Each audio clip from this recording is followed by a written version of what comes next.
because we were up against only one adversary. And that adversary, with all his shortcomings and, as it turned out, weaknesses, had a somewhat similar interpretation of the balance between risks and goals. But that was a two-power world. So now we are facing countries like Korea and Iran. Korea is a almost incomprehensible country in a place like Grand Rapids. The population has been so undernourished for the whole period of communist rule there that today you can tell the difference between North Koreans and South Koreans by their height, and not just occasionally, but as a standard feature. It's a country in which every house has a radio that they cannot shut off, so that the government is in a position to talk to the population every minute of the day and night. It's a country in which hundreds of thousands have starved to death, and in which the diplomats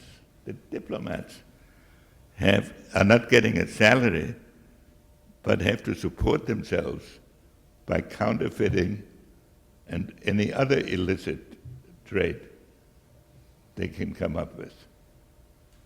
Well, such a country having nuclear weapons is a menace to the whole world.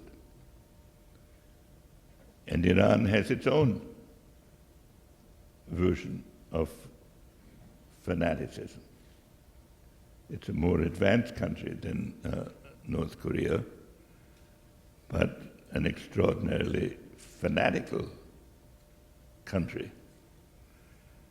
and now ruled by a president of extreme aggressiveness.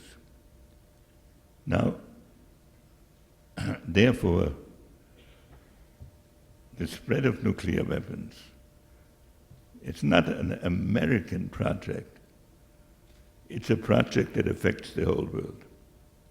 And more than that, we are now in a position in which, with respect to Korea, the 5 permanent members of the Security Council, plus Japan, have made certain demands to end the nuclear program. With respect to Iran, the 5 permanent members of the Security Council, of course including us, plus Germany, have made the same demands on Iran. Those are the major nations in the world. Now, if nothing happens, and if things continue unchecked, what is going to keep any other nation from going the same route? And what will happen in a world in which 30 or 40 countries have nuclear weapons, some of them having already demonstrated genocidal tendencies, and few of them having the capacity to safeguard them and to establish warning systems of the sophisticated kind that existed between the United States and the Soviet Union? That is the challenge of the nuclear issue. Now then there's a debate, whom should we negotiate with? Let me separate this in 2 parts. Let me take Korea first. From the point of view of security,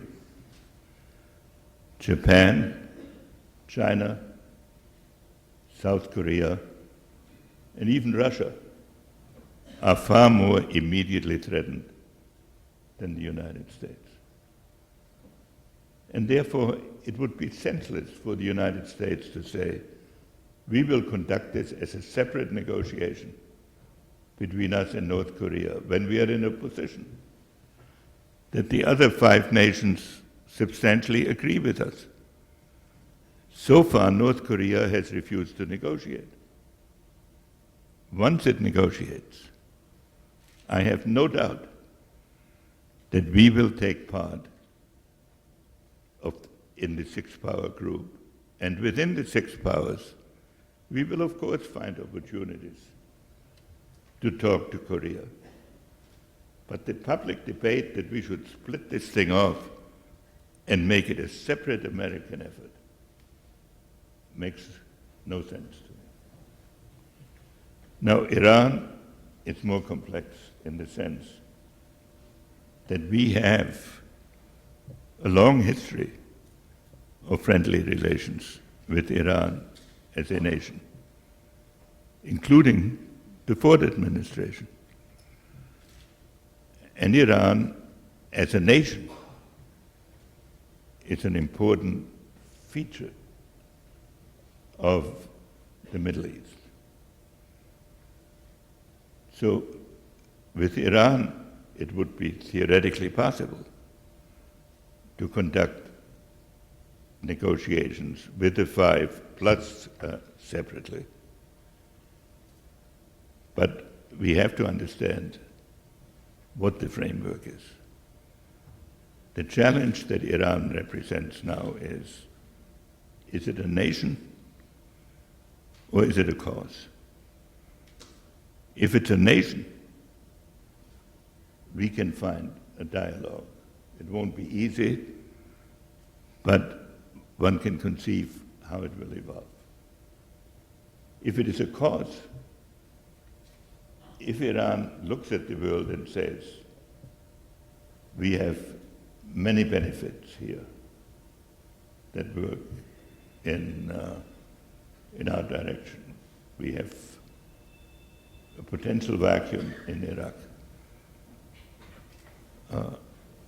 We have the possibility of uniting the Shiite and Sunni people, groups, by attacking America and Israel. We can try to split Europe from America. If that's their policy, then it will be very difficult to have a negotiation either with the 6 or with us. And that's the real challenge we face. So we have a huge series of issues before us. And then, of course, we're all concerned about Iraq. And let me simply state what some of the issues are with respect to Iraq. It's not something which you can simply express in one sentence or with a belief that there is one formula to solve it. There are a number of trends occurring simultaneously. There is the insurrection in the Sunni regions against mostly the American presence. And this presents the classic dilemma of a guerrilla war, that a guerrilla usually wins if it doesn't lose, while the defender has to win or he loses. This is one problem.